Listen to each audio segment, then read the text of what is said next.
सो बच्चों, क्या आपको पता है कि जब हम किसी इन्वेंशंस के बारे में सुनते हैं या फिर हम सोचते हैं उनके बारे में, तो जनरली हमें ऐसे पता चलता है कि अरे ये तो फॉरेन वाले ने बनाया है, it's made by someone who is not in India.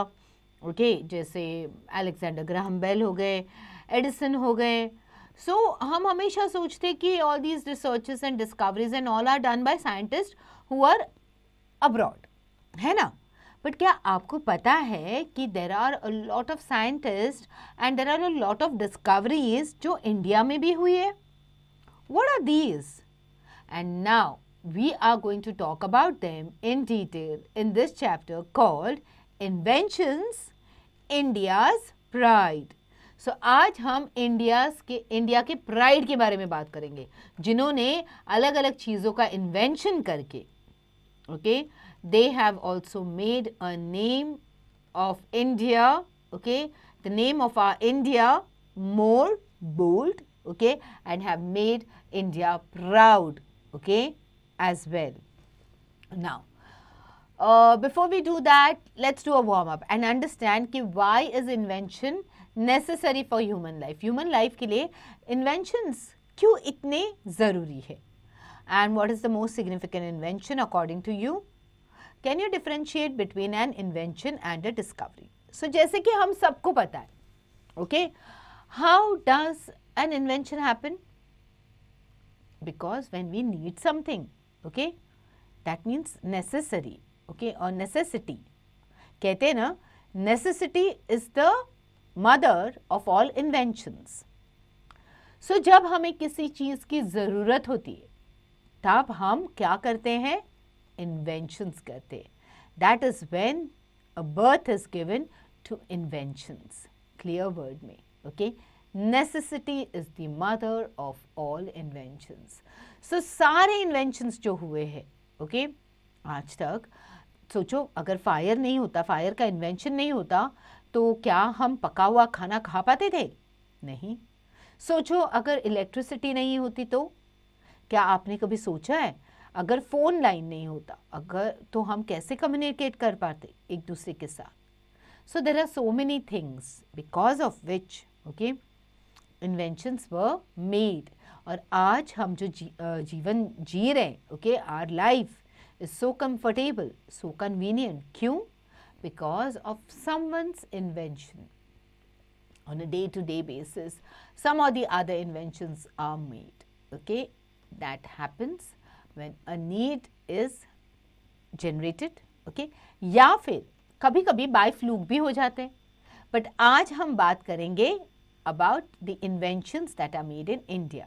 तो वार्म अप में आपको बताना है कि इन्वेंशन आपके लिए हिसाब से क्यों ज़रूरी है, कौन सा ऐसा इन्वेंशन है जो आपको लगता है कि was the best invention made, या एंड ऑल्सो क्या आप इन्वेंशन और डिस्कवरी के बीच में डिफ्रेंशिएट कर सकते हो क्या? Invention is something that a person has invented. Discovery is by fluke, या कुछ डिस्कवर होना. ऑलराइट, चलो let's do a quick synopsis of this chapter and understand what are we going to talk about in this chapter. Synopsis.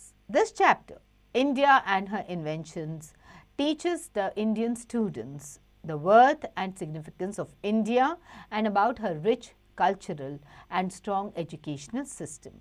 India is seldom backward in science and technology. The process of invention in India is continuous since the time of Vedas to the present day. So बच्चों, India जो है, इस chapter में हम India और India में जो अलग अलग आविष्कार किए गए हैं उसके बारे में बात करेंगे. ये इंडियन स्टूडेंट्स को बताता है कि इंडिया का वर्थ क्या है, what is the significance of India. India, as we all know, हम सब कहते हैं कि India is very rich in culture, heritage wise. At the same time हमारी जो एजुकेशनल सिस्टम है वो भी काफ़ी स्ट्रॉन्ग है. India is seldom backward in science and technology. हम कह ही नहीं सकते कि इंडिया साइंस एंड टेक्नोलॉजी के मामले में बैकवर्ड है. We are progressing day by day, and we are developing into a very beautiful, advanced nation. The process of invention in India is continuous since the time of Vedas to the present days. So Vedas के समय से जो चलते आ रहा है inventions, okay, right from the Vedic times, it is still going on even today. Okay, so India is a very beautiful and peaceful country. It is one of the oldest civilizations in the world. It is a land of diverse religions, traditions and cultural heritage. India is considered to be the source of spiritual knowledge and devotion to humanity, with the treasure house of mystery and scientific inventions since the time of Vedas. Okay, so हमारा भारत देश जो है बहुत सुंदर है, okay, शांति प्रिय country है, okay, और यहाँ पे काफ़ी पुराने सिविलाइजेशंस चलते आ रहे, okay. यहाँ पे आप देखोगे अपने लैंड पे, अपनी धरती पे अलग अलग लोग अलग अलग रिलीजन्स फॉलो करते हैं, अलग अलग ट्रेडिशंस फॉलो करते हैं, and at the same time we are very जो कल्चरल हेरिटेज जो पुराने ज़माने से हम जो हमारे देशों में लोग छोड़ के गए उस हेरिटेज को भी संभाल रहे, okay, and we are trying to trying to rebuild it also and trying to preserve it also. India जो है उसको सोर्स ऑफ स्पिरिचुअल नॉलेज के लिए या डिवोशन टू ह्यूमैनिटी के लिए भी माना जाता है, ओके, कि हमारा जो आध्यात्मिक नॉलेज है, ओके, ज्ञान है उसके बारे में, या जो हम एक दूसरे की सेवा करते हैं, ह्यूमन इंसानों की सेवा करते हैं, उसके लिए how we give our life, it is known for that also, okay. It has a treasure house of mystery and scientific inventions. Indian inventions can be seen in almost all the fields of science, technology, health, warfare. So, हमारे जो inventions है वो science field में है, technological fields में भी है, health field में है, at the same time of warfare में भी, okay? Warfare मतलब जो war के time पे जो arms and ammunitions लगते हैं, जो weapons लगते हैं, उसका भी हमने ही ऐसे भी weapons है जो हमने इंडिया में डिस्कवर किए, उनका इन्वेंशन भी किया. Okay, now let's talk about some. Here are some of the inventions which breathed first in India. Okay, चलो शुरुआत करते हैं एक ऐसे invention से which is very prominent on a day-to-day basis. हम इसका इस्तेमाल daily basis पे करते हैं. Okay, zero. क्या आपको पता है ज़ीरो का जो invention था वो हमारे देश में हुआ था. It is the most important and the biggest contribution to the history of mathematics. Okay, mathematics के फील्ड में ज़ीरो, okay, बहुत ही महत्वपूर्ण है. It literally gave impetus and new meaning to the binary system. आपने देखा होगा जो कंप्यूटर सिस्टम्स में भी है वो बाइनरी लैंग्वेज यूज़ होती है जहाँ पे 0 and 1 यूज़ होता है. अगर ये डिस्कवरी होती ही नहीं तो क्या हमारे कंप्यूटर्स बन जाते थे? No. Without which the computer might have no meaning and usage. Zero was first time understood both as a symbol and a value in India. So zero जो है सबसे पहले, okay, एक सिंबल के तौर पे, okay, वैल्यू के तौर पे इंडिया में डिस्कवर होता. About 650 AD, the mathematician Brahmagupta, amongst others, used small dots under numbers to represent a zero. तो वो क्या करते थे, नंबर्स के नीचे एक छोटा सा डॉट लिखते थे, ओके, और वो बन जाता था zero. He was also the first to show how zero could be reached via addition, subtraction and results of operation with zero. Okay, तो उन्होंने ये भी बताया, ओके, ये भी दिखाया लोगों को कि ज़ीरो कैसे मिल सकता है by adding something, by subtracting something, and by a result of operations with zero. Now, Aryabhat जो थे, the Indian mathematician and astronomer, okay, astronomer are the people who study the space. In the 5th century, used zero as a placeholder and in algorithms to finding square roots and cube roots in the Sanskrit treatise. Okay, तो आर्यभट्ट जो है वो भारतीय mathematician थे और astronomer थे. उन्होंने 5th century में ज़ीरो का इस्तेमाल किया था as a placeholder, okay, in the algorithms में उसका यूज़ किया था। टू फाइंड, क्या फाइंड करने के लिए, square roots and cube roots find out करने के लिए संस्कृत ट्रीटीज में। In 773 AD zero reached Baghdad. So India से ज़ीरो अब बगदाद पहुंच गया था। मोहम्मद इब्न मूसा अल ख्वारिज़मी, who was a Persian mathematician, worked on equation that equaled zero and he invented algebra. So algebra की जो खोज है वो हुई थी, वो इन्वेंशन जो है वो हुआ था in Baghdad, okay, and they used what? They used zero. So that's how zero was introduced by Brahmagupta, later used by Aryabhat, and then Aryabhat, Brahmagupta used to put a dot in place of zero, but zero as a term was used by Aryabhat, okay. He used it as a placeholder, okay, and then he started using it in the algorithms. फिर वो जब Baghdad पहुंचा तब मोहम्मद इब्न मूसा अल ख्वारिज़मी ने उसको algebra discover करने के लिए यूज़ किया. To invent algebra he used it. Okay. The second one is Ayurveda. So आप देखते होंगे आपकी मम्मी कभी कभी आपको बोलती होगी कि आज हम कुछ मतलब घर में ही कुछ बनाती होगी दवाइयाँ, और जैसे काढ़ा बनाती होगी और आपको पिलाती होगी, कहती होगी कि इससे आप जल्दी ठीक हो जाओगे. So all these Ayurveda and all जो होता है ये जनरली आप देखोगे काढ़ा जब बनाती मम्मी तो क्या यूज़ करती है, स्पाइसेस यूज़ करती है, हर्ब्स यूज़ करती है, ओके. तो इन सारे मतलब जो बोलते हैं ना जड़ी बूटियों को यूज़ करके ओके बनते हैं ये आयुर्वेदिक मेडिसिन्स जो काफ़ी गुणकारी होते हैं, है ना. सो बच्चों ये आयुर्वेदा जो है ओके इसकी खोज, इसका जो इन्वेंशन है वो भी हुआ था इंडिया में. ना Ayurveda is a Sanskrit word, it means science of life. Ayurveda therapies have varied and evolved over more than 2 millennia. Okay, तो आयुर्वेदा की जो थेरेपीज़ हैं वो काफ़ी मतलब बदलते गए एंड देन धीरे धीरे उसमें इम्प्रूवमेंट होती गई okay. And they have been study has been done on these things for almost 2 millennia. Therapies include herbal medicines, special diets, meditation, yoga, massage, laxatives, enemas and medical oils.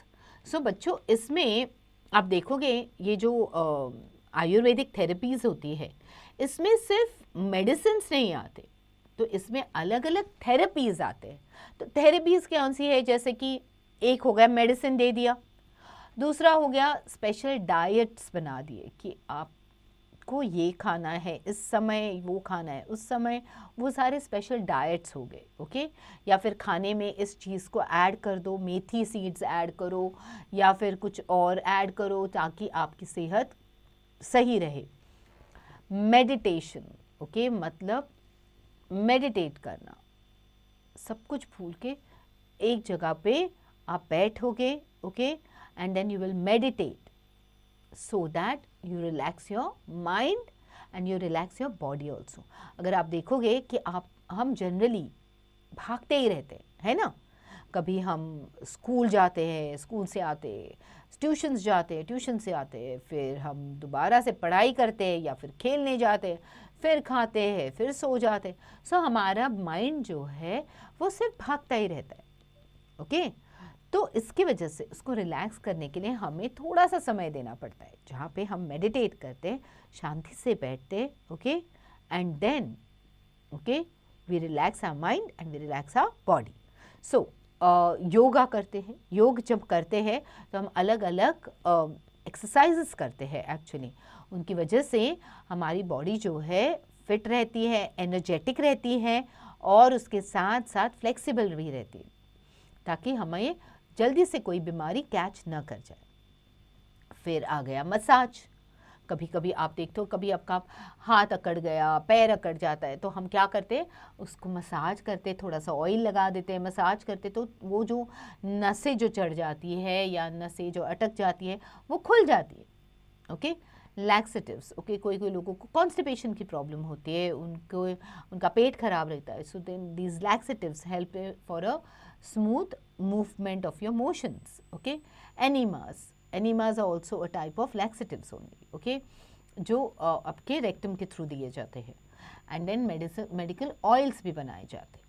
So these are different things that come under Ayurveda.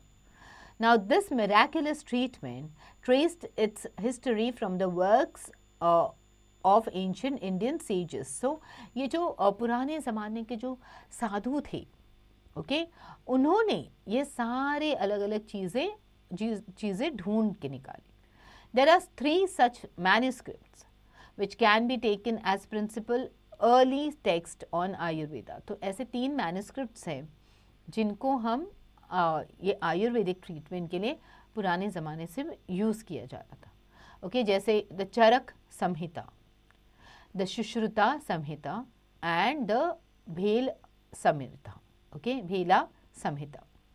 Now Ayurveda helps people attain good health and living without the use of chemical drugs. जो allopathic medicine होते हैं उसमें क्या use होता है, chemicals use हो जाते हैं, पर आयुर्वेदा में केमिकल्स यूज़ नहीं होते, okay. This ancient system of medicine has persisted even in the 21st century. So ये जो एंशिएंट सिस्टम है मेडिसिन का, ये 21st सेंचुरी तक चलते आ रहा है, okay. Has persisted even in the 26th century. तो हम इतने मॉडर्न हो गए हैं, बट फिर भी अभी भी हम आयुर्वेदा का इस्तेमाल करते हैं. And in recent years it has gain popularity across the world as a complementary and alternative medicine. So एक तो आयुर्वेदिक मेडिसिन जो होते हैं उनके कोई भी साइड इफ़ेक्ट्स नहीं होते, तो इसकी वजह से लोग क्या करते हैं, आयुर्वेदिक मेडिसिन को भी लेते रहते हैं ताकि उनको डबल बेनिफिट भी मिल जाए. Eight the same time they always stay healthy and fit. And हम जितने भी मॉडर्न हो जाए, आप हमेशा देखोगे हम मॉडर्न के साथ अपने जो ट्रेडिशंस है, जो पहले से जो प्रैक्टिसेस चलती आ रही है, वो कंटिन्यूसली यूज़ करते हैं. बिकॉज यू नो चिल्ड्रन, क्या होता है, इन सब चीज़ों में कहीं ना कहीं एक रियलिटी होती है. There is a fact check, और इस फैक्ट के हिसाब से इनका असर होता है. And that is the reason why आप देखोगे इट इज़ ऑलवेज, आप आपके बूढ़े बुजुर्गों के बोलते हुए देखोगे कि क्यों दवाइयाँ ले रहे हो, why don't you try something at home. पहले घर पे ही इलाज करके देखो. जैसे घर में काढ़ा ले लो और उसके साथ साथ then you can consult the doctor also, but there is never any harm in following all these Ayurvedic treatment also. They are actually very beneficial. चलो अब मूव करते हैं थर्ड इन्वेंशन पे, विच इज योग. योग is a Sanskrit word for योग, which means to meld or unite several parts of oneself. Okay, so ये एक संस्कृत वर्ड है, okay, for योग, जिसका मतलब है मेल्ट करना, यूनाइट करना अलग अलग पार्ट्स को to make oneself. Therefore, it connotes connecting with oneself and connecting with the world around one. Okay, so इसकी वजह से ये इसका मतलब होता है सब कनेक्ट करना के खुद के साथ और दुनिया के साथ कनेक्ट होने के लिए करते हैं हम योग. Okay, it is a group of physical, mental and spiritual exercises which aim to control and still the mind. So आप देखोगे जब योग करते हैं तो योग का जो कोई लोग 45 मिनट्स योग करते हैं, तो उसमें पहले वो अलग अलग टाइप के एक्सरसाइजेस करते हैं, फिर उसके बाद वो बैठ के अलग अलग टाइप के ये करते हैं, जैसे ब्रीदिंग एक्सरसाइजेस किए, फिर उसके साथ साथ वो स्पिरिचुअल एक्सरसाइजेस करते हैं जहाँ पे माइंड को रिलैक्स कर देते हैं, तो ताकि your entire body okay is covered in that. Now what it aims is control कर देता है, अपने बॉडी पे हमारा कंट्रोल आ जाता है, अपने माइंड पे अपना कंट्रोल आ जाता है, and our mind also relaxes. Okay, now a significant contribution in the field of healthy living. India introduced the world to yoga, discovered and practice in the country since ancient times. अब ये पुराने ज़माने से India में चलते आ रहा है. एंड आज आप देखोगे इन दिस मॉडर्न वर्ल्ड, आप देखोगे हर कोई योग कर रहा है. Everybody is going for yoga classes. Okay, so yoga is first mentioned in the Rig Veda and is referred to in the Katha Upanishad. Moreover, the world celebrates International Yoga Day on June 21st every year, and the man responsible for this day is none other than Indian Prime Minister Mr. Narendra Modi, who initiated the concept of practicing yoga and celebrating it as Yoga Day. So योग जो है पहले इसका mention किया गया था ऋग्वेदा में, okay, and कथा उपनिषद में भी इसके बारे में लिखा गया था. हर साल हम अंतर्राष्ट्रीय योग दिवस मनाते हैं ऑन 21 जून, और इसकी शुरुआत करी थी हमारे prime minister mister Narendra Modi ने, ओके, और उन्होंने ही इस 21 जून को योग डे करके डिक्लेयर कर दिया था. सो बच्चों, यस, हम आपके स्कूल में भी आपको योग सिखाते होंगे, या फिर आपके घर पे आप देखते होंगे कि मम्मी डैडी कर रहे, या आपके नाना नानी कर रहे, दादा दादी कर रहे. So you must have seen that ये कब से ये सारा ट्रेडिशन चलते आ रहा है, okay, and we must also indulge ourselves in that so that we relax our body and we relax our mind also. Alright, now next one is the cataract surgery. So जैसे कि हम सबको पता है कि after a particular age, okay, जब हम छोटे होते हैं, okay, we have a very good vision. धीरे धीरे आप देखोगे कि हाँ, कोई कोई बच्चों के टीवी देखने से, मोबाइल की वजह से, और for some any other reason, okay, उसकी वजह से आंखें धीरे धीरे आपका विजन जो है कम होते जा रहा है.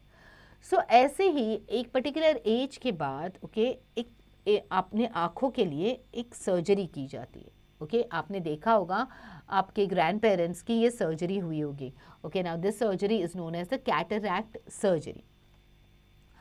This one is also an invention of our India. Okay, now this one is another breakthrough in the field of medicine. For cataract surgery, the world can thank Sushruta, an Indian physician who developed this operation in the 3rd century CE.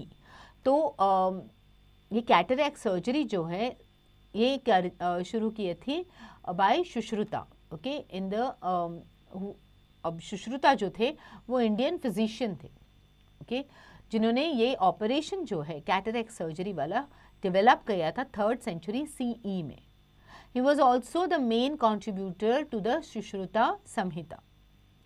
He performed this surgery using a curved needle called Jabamukhi Salakha, okay, that loosened the lens and then pushed the cataract into the back of the eye.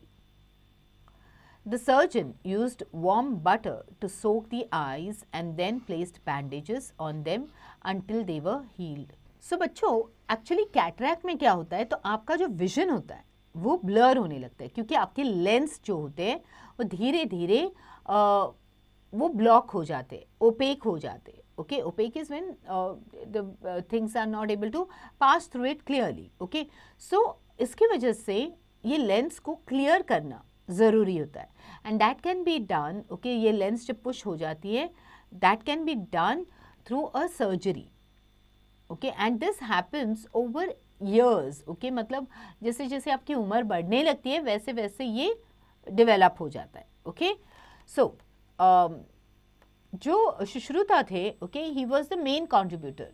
उन्होंने सुश्रुता संहिता के लिए he was the main contributor. उन्होंने ये surgery use की थी एक curved, मतलब झुकी हुई नीडल यूज़ करके. इस नीडल को कहते हैं जबमुखी सलखा. ओके, वो क्या करती थी, ये लेंस को, आँखों के अंदर जो लेंस होती है उसको लूज़ कर देती है, एंड देन जो कैटरैक्ट आ जाता है, जो आँखों के आगे वो जो पर्दा जैसे आ जाता है उसको हिला देते हैं, and it puts into the then pushed the cataract into the back of the eye. तो आँखों के पीछे वो कैटरैक्ट को पुश कर देते हैं. द सर्जन, उन्होंने वार्म बटर का यूज़ किया टू सोक द आईज, आँखों को सोक करने के लिए, एंड देन बैंडेजेस प्लेस कर दिए उस पर until they were healed. This method was successful. However, Sushruta advised everyone to perform this surgery only when necessary. So, वो सर्जरी तो सक्सेसफुल हो गई थी, बट उन्होंने कहा था कि ये सर्जरी तभी ही करो ओके अगर बहुत ज़रूरत होगी तो. Eventually, this operation was later extended to the West and across the world. The modern first cataract extraction was performed by the French surgeon Jacques Daville in 1747. So, उन्होंने तो कहा था कि ज़रूरत होगी तो ही करना, पर धीरे धीरे इसके बारे में लोग चर्चा करने लगे and then finally it reached the western part and then slowly and gradually all across the world. Now modern first cataract operation जो modern तरीके से हुआ था, extraction जो हुआ था, वो एक फ्रेंच सर्जन जैक डैविल ने किया था इन द ईयर 1747. बट इसकी शुरुआत हुई थी in India. Alright, next is shampoo. अब शैम्पू तो हम यूज़ करते ही हैं, है ना, to clean our hair. Alright, the English word shampoo derives its name from the Hindi word champo, okay, which comes from the Sanskrit word chapayati, meaning massage or knead. India is accredited for the invention of shampoo. So shampoo word जो है, आप देखोगे एक famous गाना था चंपी तेल मालिश करके. सो चंपी मतलब मसाज करना. ओके, सो हिंदी वर्ड चंपो से आया ये वर्ड शैम्पू. ओके, अब ये चंपो जो वर्ड है वो आया था संस्कृत वर्ड से, जिस फ्रॉम संस्कृत वर्ड चपायती. अब चपायती का मतलब क्या होता है? मसाज करना या नीड करना. जैसे हम आटा गूंथते वैसे हम बालों को, अपने सर को नीड करते. Okay, so India is accredited for the invention of shampoo. The first shampoo came from the Indus Valley civilization. So सबसे पहला जो शैम्पू आया था वो आया था Indus Valley civilization से. Okay, it was prepared by boiling soap berries, dried Indian gooseberries and other herbs. Okay, to be used as head massage. Okay, तो ये soap berries are like shikakai, okay, Indian gooseberries, आंवला और दूसरे अलग अलग herbs को इस्तेमाल करके शैम्पू बनाया था. मतलब उन्होंने इसको बॉईल किया था. ओके, और उसका एक शैम्पू जैसा तैयार हो गया था जो उन्होंने हेड मसाज के लिए यूज़ करना शुरू किया. Sake Dean Mahomed, a Bengali traveller, surgeon and entrepreneur, was the first to introduce the practice of shampoo to Britain. तो उन्होंने ब्रिटेन को इस शैम्पू का जो है प्रैक्टिस इंट्रोड्यूस कर दी थी. He, along with Irish wife Jane Daly, opened a shampooing parlor in Britain, England. So उन्होंने अपनी वाइफ के साथ मिलके एक शैम्पूइंग पार्लर चालू कर दिया था in Britain. He used to offer head massage treatments to his patrons like King George IV and William IV. It was only later in the 1900s that the meaning of shampoo changed from a mere massage to an application of another substance on the hair to cleanse it. So पहले तो इसको massage के हिसाब से introduce किया था, बनाया था जब उसको, तो it was mainly from the purpose of massaging your head. But धीरे धीरे इसमें और चेंजेस होते गए and then finally okay it is now used as a hair cleanser. बालों को साफ करने के लिए यूज़ किया जाता है लाइक अ सोप. ओके, तो as we said, the more we go ahead, the more are necessaries and needs change, वैसे वैसे डिफरेंट इन्वेंशंस होती जाती है.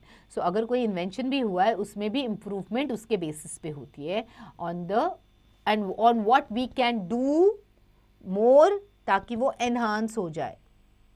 ओके, चलो. Next is the iron caged rocket. Mysorean rockets were the iron caged rockets which were designed and developed successfully by Hyder Ali and his son Tipu Sultan. So ये मैसूर वाले जो rockets है, okay, ये iron caged rockets थे. Okay, तो आप देखोगे लोहा यूज़ हुआ था इन रॉकेट्स में and they were design and developed by Hyder Ali और उनके बेटे जो थे Tipu Sultan. It was effectively used as a weapon by the Mysorean army against the larger forces of the British East India Company during the Anglo-Mysore Wars. तो उन्होंने ये एक weapon के तौर पे यूज़ किया था, ओके, ताकि उसमें बम का गोला डाल दें and then you burst it, okay, blast कर दे उससे। सो ये यूज़ हुआ था as a weapon during the Anglo Mysore war, जो हुआ था between the Mysorean army and the British East India Company. He crafted long iron tubes, तो उन्होंने लंबे से ऐसे लोहे के ट्यूब्स बनाए थे, filled them with gunpowder, उसके अंदर गन पाउडर डाला था, and fastened them to the bamboo poles to create the predecessor of the modern rocket, और उन्होंने उसको बैम्बू पोल से टाइट कर दिया था। सो ये मॉडर्न रॉकेट का प्रीडिसेसर, मतलब it was, if you look at it, this is how the modern rocket looks like, okay, with a range of about 2 kilometer. These rockets were the best in the world at that time and caused as much fear and confusion as damages. So इनका जो range था, जब उसमें वो gun powder भर देते हैं and then they used to blast it, so उसकी रेंज जो थे वो थी अराउंड 2 किलोमीटर लॉन्ग। सो ये उस ज़माने में they were the best in the world, and not only did they cause डर, confusion, but also they caused a lot of damage. Due to them, the British suffered one of their worst defeats in India at the hands of Tipu. So, उनकी वजह से, okay, the Britishers की हार हो गई थी against, okay, and they had to accept their defeat at the hands of Tipu Sultan. Okay. Next आते हैं wireless communication पे. This invention revolutionized the way we communicate. At a public demonstration in Calcutta's town hall in November 1895, Bose sent an electromagnetic wave across 75 feet, passing through walls to remotely ring a bell and to explode some gunpowder. So, ये जो है wireless communication, okay, this invention, it changed the way हम एक दूसरे के साथ communicate करते। So जब वो वॉर सिचुएशन थी, ओके, हमारे कंट्री में, तो उस टाइम पे war situation as in the freedom struggle situation, तो उस टाइम पे एक पब्लिक डेमोन्स्ट्रेशन चल रहा था, ओके, तो और जो हो रहा था कैलकटा के टाउन हॉल में इन नवंबर 1895।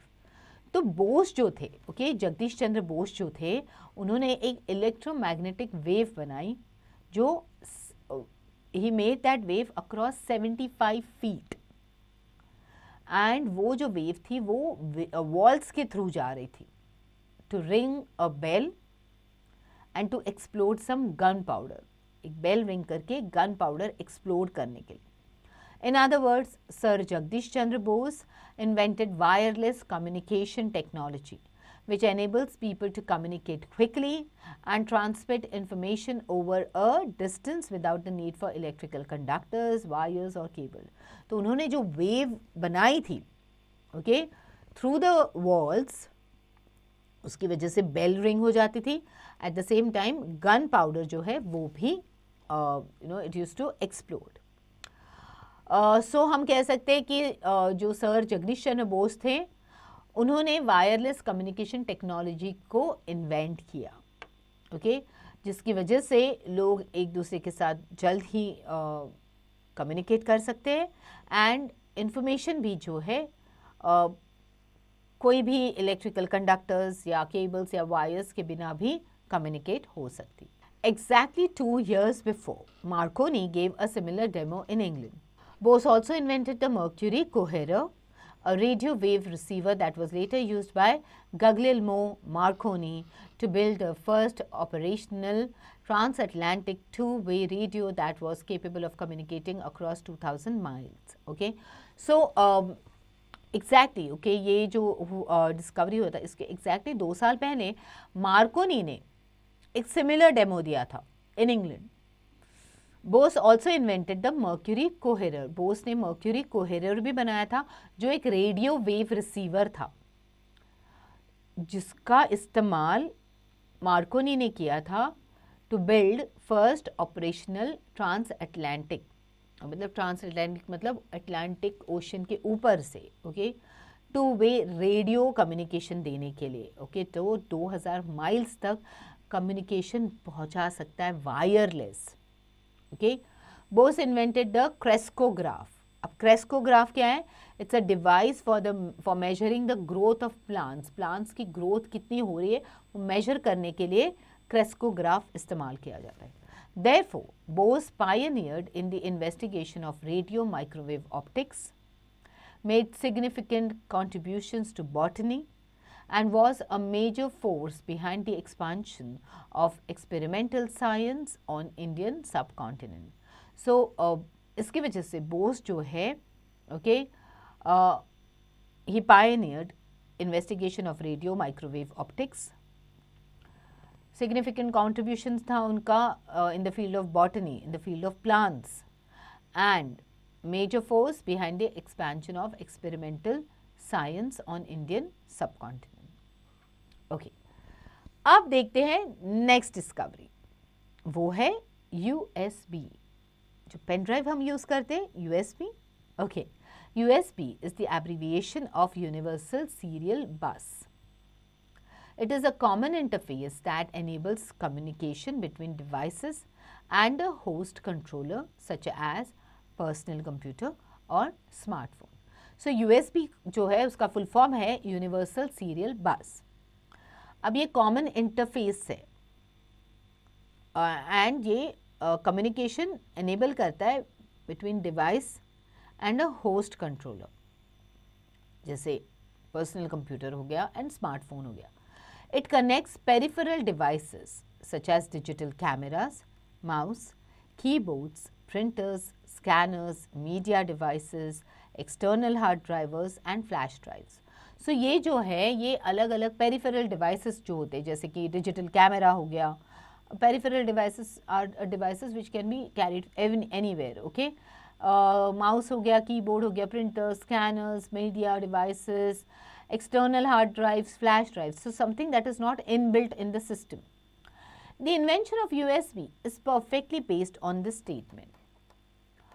Necessity is the mother of invention. So कहते हैं ना, as I said in the beginning of our lesson, कि necessity is the mother of all inventions. जब हमें ज़रूरत होती है तब हम automatically we try to find things that we can use, okay, and invent them. So, a man with many accolades under his belt, Ajay V. Bhatt, invented the USB. So, Ajay V. Bhatt जो थे, he was very talented and he had lot of achievements to him. और उन्होंने discovery किया था USB का. Ajay is an Indian-born American computer architect. In his interview, he revealed, anytime my family wanted to do something simple like print a letter for my daughter's school, I would get a phone call from my wife that she just can't print it. It happened because of the limited ability to connect computers with peripherals. So, Ajay जो थे वो Indian-born American computer architect थे. उनके interview में उन्होंने बताया कि मेरी फैमिली जो है अगर उनको जैसे any time my family wanted to do something simple, कोई भी सिंपल चीज़ करनी चाहते थे उसकी फैमिली वाले, जैसे प्रिंट करना है, लेटर प्रिंट करना है अपने डॉटर के स्कूल में देने के लिए, तो उनकी वाइफ जो है उनको फ़ोन करके बोलती थी कि मैं प्रिंट ही नहीं कर पा रही हूँ. तो ये इस वजह से हो रहा था क्योंकि उनकी जो कंप्यूटर था उसमें लिमिटेड एबिलिटी थी. सो कंप्यूटर में लिमिटेड पोर्ट्स थे जहाँ पे you could connect other devices to it. Okay, so individual manufacturers used different types of connectors. So अगर आपको कुछ प्रिंट भी करना है तो आपको उसको कनेक्ट करना पड़ता है आपके सिस्टम में, राइट. सो लोग अलग अलग कनेक्टर्स तो यूज़ कर रहे थे, okay, to connect the computer with the peripherals. Now these were done by different manufacturers. Now these individual manufacturers, they use different types of connectors. Now these connectors, they force the customers to purchase the dedicated peripherals. तो उसकी वजह से उनको वही वाले dedicated peripherals buy करना पड़ता था जो उनके कंपनी ने मैन्युफैक्चर किए. But then decided to develop a common, convenient and universal connector. तो उन्होंने क्या सोचा कि इंस्टेड ऑफ दैट मैं एक ऐसा डिवाइस बनाता हूँ, ओके, ऐसा कनेक्टर बनाता हूँ जो बहुत कॉमन होगा, जो ईजी टू यूज़ होगा, कन्वीनियंट होगा, ओके, एंड यूनिवर्सल कनेक्टर होगा, मतलब पूरे दुनिया में कोई भी यूज़ कर सकता है वैसा वाला. And then he called it universal serial bus, USB. He even defined and developed other technologies such as platform power management, architecture and various chipset improvements. So आजकल हम लोग क्या करते हैं, कोई भी चीज़ कनेक्ट करनी है तो हम लोग, एक पोर्ट आता है हमारे कंप्यूटर में, साइड में आप देखोगे पोर्ट्स होते हैं, उस पोर्ट के अंदर उस कनेक्टर को जोड़ देते हैं. Now this connector can be a pen drive, it can be a mouse का वायर कनेक्ट करने के लिए या anything. So that is your USB port. Okay. वहाँ पे आप उनको कनेक्ट कर सकते हो. So these were the different discoveries and inventions of our Indian scientists and researchers. Okay, so this passage is taken from an essay on India and her inventions. Let's look at the new words that we've come across in this chapter, and there are plenty of them. Okay, binary मतलब consisting of two things or parts, जैसे binary digits that are used in computer, 0 and 1. Algorithm is a process to be followed in calculations by a computer. Algorithm होता है एक process follow करते हैं, जैसे हम recipes follow करते हैं खाना बनाने के लिए, वैसे ही computer जो है algorithm follow करता है to do any type of calculations. Millennia is a period of time consisting of thousands of years. Okay, जैसे centuries हो गया उसमें hundreds of years आ गए, decades हो गया उसमें 10 years आ गए, वैसे ही millennia आता है, it's a time period of 1000 years. Laxative having the effect of moving the bowels or aiding digestion and preventing constipation. मतलब हमारा पेट साफ करने के लिए यूज़ होती है ये दवाइयाँ. Enema is an injection of fluid into the large intestine by way of the rectum. So enema is an injection जो हमारे rectum से दिया जाता है in the large intestine. Okay, yoke मतलब unite करना. Connote is to signify beyond its literal or principal meaning. Rigveda, it's the ancient Indian book of the Indus Valley civilization. Upanishad is the philosophical religious text on Hinduism. Initiated मतलब started. Breakthrough is the opportunity, okay, मौका मिलना. Cataract is the clouding of the lens in the eyes. Lens के आगे धुंधलापन आना. Okay. Accredited is to put or bring into credit. Entrepreneur is a person who begins or organizes business, जो खुद का business शुरू कर देता है. Okay. Patron is an influential, wealthy person who supports someone. Predecessor is one who precedes. And demonstration, showing or explaining something. Demo देना, explain करना, दिखाना. Transatlantic is across the Atlantic Ocean. Crescograph, instrument for making perceptible growth of plants. Okay. Interface is the point of connection, interconnection between system. Peripheral device is electronic device that is outside the computer system. Okay. Accolade is an expression of approval. Clear? So ये अलग अलग words use हुए हैं इस chapter में, and you must know the meaning of these words and you can use them in your vocab also. At the same time, read this beautiful chapter and take pride in our own country as well, okay, because we are the inventors of so many different things. These were just a few of them, okay. There are a lot of them also, okay. Now, reread the chapter, do the exercises. Question time में you have reference to context, paragraph दिया जाएगा, उसके basis पे questions हैं, you need to answer them. Then you have to choose the correct options. उसके बाद you have to answer the questions. उसके बाद थिंक करना है और सोचना है और अपने वर्ड में इसका जवाब देना है. Alright, now let's talk about India's first step on southern moon. Chandrayaan 3, India's progressive lunar mission, is a testament to the nation's ambition in space exploration, succeeding its predecessors Chandrayaan 1 and Chandrayaan 2.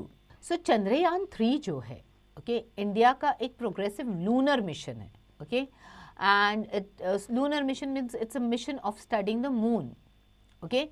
It's a testament to the nation's ambition, अपने देश की एक ambition है space exploration के with regards to space explore करने के हिसाब से.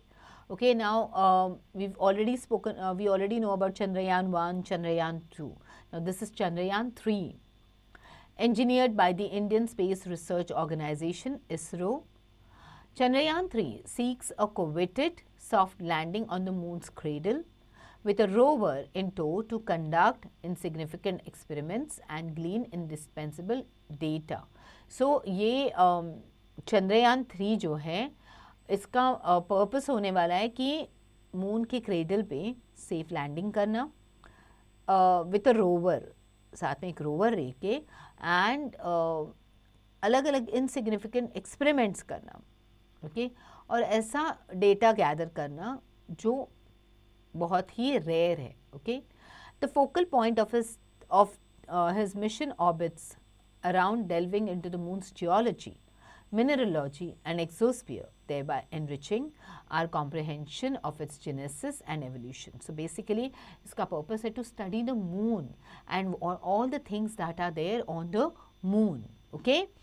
जैसे जियोलॉजी हो गया मून का, मिनरलॉजी हो गया, एक्सोस्फीयर हो गया. सो ये सारी चीज़ें स्टडी करने के लिए Chandrayaan 3 is being designed and it's going to be sent. Launched in July 2023, it is the first lunar mission to achieve a soft landing near the lunar south pole. The mission has 3 main components: an orbiter, a lander called Vikram, and the Pragyan rover.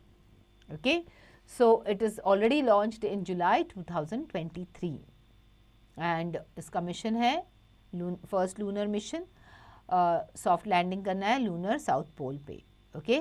And then it has 3 main components. Chandrayaan 3 में आएगा orbiter, lander called Vikram, and Pragyan rover. Okay, now let's focus on our grammar study. देखते हैं grammar में हम क्या पढ़ने वाले. Will, shall, be going to and be about to. Uses of will. Will is used for general future with second and third person. You, he, she, it, they and all nouns. ये क्या है? यहाँ पे हम इसमें use करते हैं will. She will come tomorrow for checkup. Okay. You will never be able to see your grandparents. So will use होता है future के लिए. Okay. With second and third person. You, he, she, it, they and all nouns. Will is used for making promise. Okay, तो will 2 चीज़ों के लिए use होता है. एक तो होता है general future with second and third person, and second होता है for making a promise. I will get back to you on Monday. She will join the army next week. Okay, अब उसके साथ आता है second type of word that we use is shall. Shall is used for general future with first person, I and we. जैसे will use होता है second and third person के साथ, जैसे यू, ही, शी, इट के साथ, it, दे के साथ, वैसे शाल यूज होता है आई और we. I shall, we shall. Okay, I shall remember all the lectures. Shall we convey the message to the students. Okay, would and should, they are the past forms of will and shall respectively. Tina will conduct the seminar. Tina would conduct the seminar. Okay. We shall meet here after 20 years. We should meet here after 20 years. Okay. Now fill in the blanks with will or shall. So first dash we meet tomorrow morning. Shall we meet tomorrow morning? John dash probably spent the holidays with my family. John will probably spend the holidays with my family. Okay, so likewise do the rest of them. Now let's talk about uses of be going to. Be going to is used for the future action which is likely to happen. तो ये future action के लिए use होता है जो it is likely that it will happen. Okay, the ladder is shaking, it is going to fall. Look at the cloud, we are going to be drenched. Okay, so it comes for plans and instructions. I am going to buy a new laptop. He is going to watch the movie on television. So इसके लिए use होता है be word going to.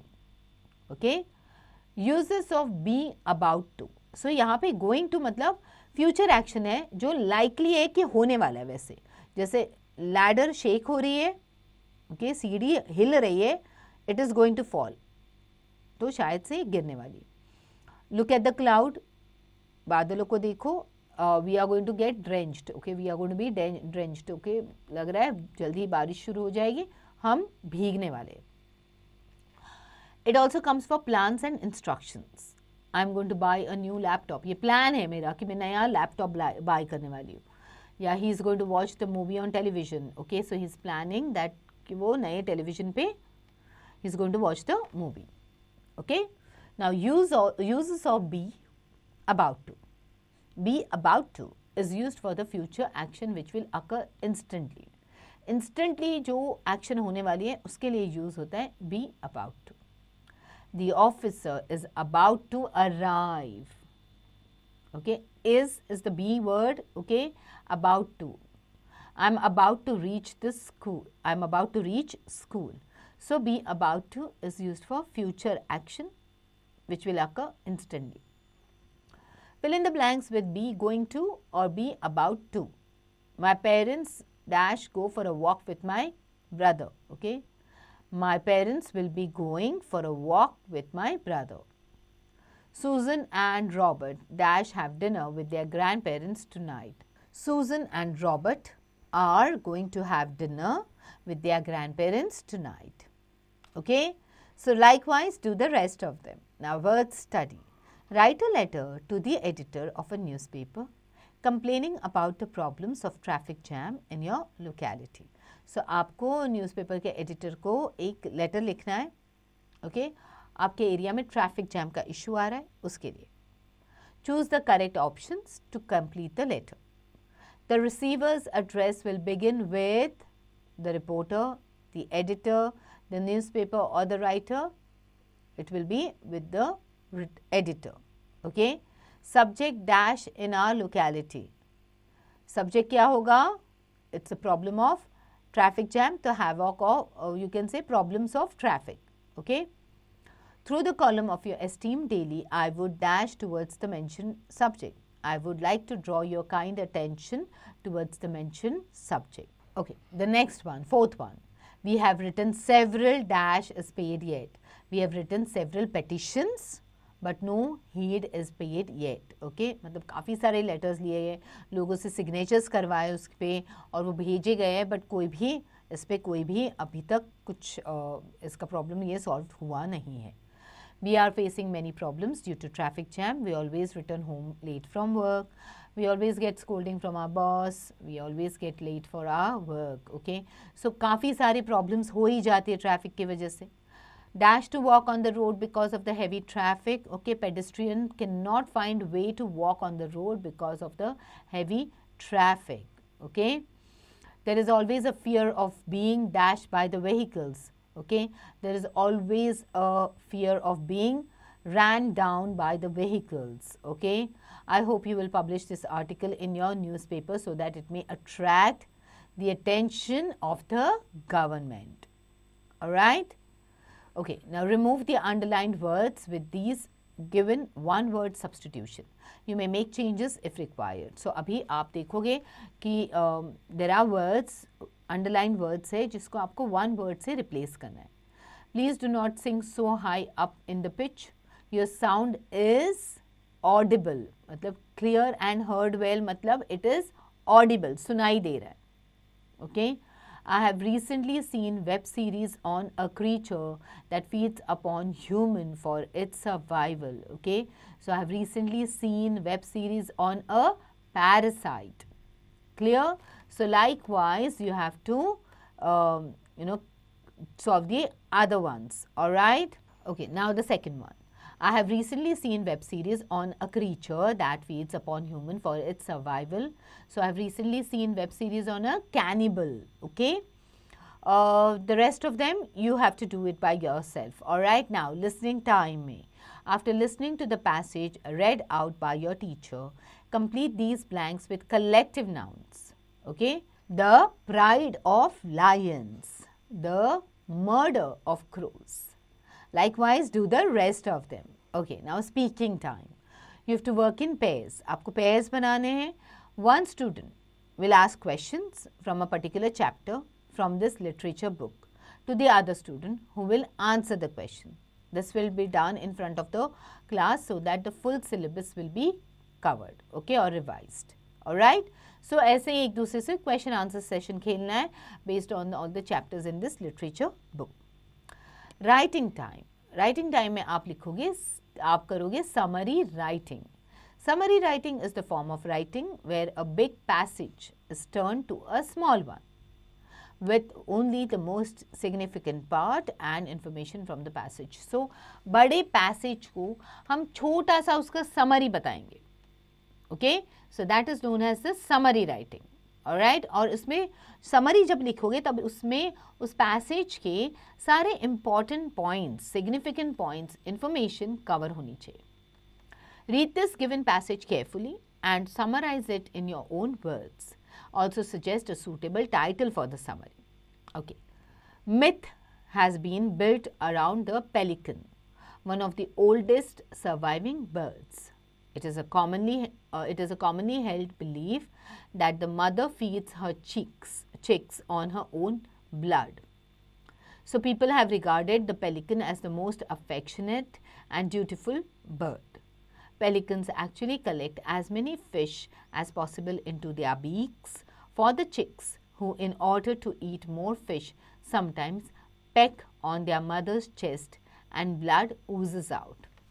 So ऐसे माना जाता है कि जो पेलिकन बर्ड है, ओके, वो अपने बच्चों को जो जब खिलाती है, ओके, सो इट्स वो literally she feeds them on her blood. Okay, तो क्या होता है कि पेलिकन जो है इसकी वजह से उसको काफ़ी अफेक्शनेट, काफ़ी मतलब कहते हैं ना मदर इज़ वेरी अफेक्शनेट, वैसे ही she is also a mother who is very affectionate, जो अपने बच्चों से बहुत प्यार करती है. ओके, एंड ड्यूटीफुल बर्ड, तो अपना वो जो ड्यूटी है as a mother to feed her chicks is what she does very nicely. Okay, pelicans क्या करते हैं, they collect a lot of fish, okay, in their beak. अब वो चिक्स क्या करते हैं, वो और खाने के लिए और मांगने के लिए अपने माँ के चेस्ट पे पैक करना शुरू कर देते. उसकी वजह से ब्लड आना शुरू हो जाता है. Okay, the large bill of the bird makes it very easy to recognise it. It has a short tail, short legs and long wings and a large bag under its bill. Because of its webbed toes, the pelican finds walking on the land difficult. So ये आपने अगर देखा होगा, ये जो bird है, okay, pelican जो bird होता है उसकी चोंच काफ़ी बड़ी होती है और उसके नीचे एक सैक जैसा होता है. ओके, उसकी टेल जो होती है शॉर्ट है, शॉर्ट लेग्स होते हैं, लॉन्ग विंग्स होते हैं and it has a large bag. Okay, sac होता है उनके बिल के नीचे, उनके बीक के नीचे एक बड़ा सा बैग होता है. उनके टोज जो होते हैं जैसे डक के टोज होते हैं वेब्ड वाले, वैसे होते हैं इनके toes. Okay, now that is the reason why उनको लैंड में चलना थोड़ा डिफ़िकल्ट हो जाता है. However, it is a delight to watch these birds in flight. The pelican has figured among the largest birds, or largest of all birds. It has a wingspan of about 2.75 meters and weighs between 4.5 and 11 kg. It lives in places with a modern climate. It migrates to India, Africa and Iran in winter because its wings do not give sufficient protection against the cold. So, हालांकि वो land पे चल नहीं पाते ज़्यादा, but still जब वो उड़ते हैं तो उनको देखने में बड़ा मज़ा आता है. Okay, and they are one of the largest birds. उनका जो विंग स्पैन है it is about 2.75 metres and उनका वेट होता है अराउंड 4.5 एंड 11 केजेस के अंदर. वो मॉडरेट क्लाइमेट में रहते हैं एंड इसके लिए वो जब भी वहाँ पे ठंड हो जाती है they migrate to other places like they India में आते हैं, अफ्रीका जाते हैं या फिर ईरान में जाते हैं ड्यूरिंग द विंटर सीजन, क्योंकि उनके विंग्स में कोल्ड से बचाने के लिए इतनी स्ट्रेंथ नहीं होती. The brown pelican is the smallest of the pelicans. It dives its head long into water from quite a height to get at its prey. So brown color का जो पेलिकन होता है सबसे छोटा है, ओके, और वो अपना हेड जो है पानी के अंदर its head long into the water and from quite a height to get its prey. तो मतलब ऊपर से देख के पानी में एकदम डीप जाता है to get its prey, that is the fish. The other 6 species of pelicans, they have white plumage. Pelicans are very sociable birds. They travel, they rest, they nest and even fish together. Okay, तो sociable होते हैं, मतलब वो group के साथ travel करते हैं, आराम करते हैं, नेस्ट करते हैं, फिशिंग भी एक साथ करते हैं. The young pelicans take wings when they are about 2 months old. So जब 2 months के होते तब उनके young ones को wings आना शुरू हो जाता है. The nest of pelicans are far from the source of any food. Therefore, the adults have to fly great distance to get food. तो उनका जो nest होता है वो जैसे उनको खाना fish मिलता है from the water, तो वो थोड़ा दूरी पे होता है, इसके लिए उनको काफ़ी distance travel करना पड़ता है to get the food. Alright? So children, this was a short passage on the pelicans. इसका आपको title लिखना है और इसको आपको summarize करना है, main points उसको आपको cover up करना है. Alright, so before you get on to all these writing skills, you know what you have to do, right? You need to reread the chapter, complete all the exercises, the question times, the grammar studies, grammar के exercises भी है, okay? Speaking skills, you remember what you have to do, right? Yes, उसके लिए आपको बहुत पढ़ाई करनी पड़ेगी और उसके बाद, okay, you have to complete all this writing skills as well. Alright, so get going.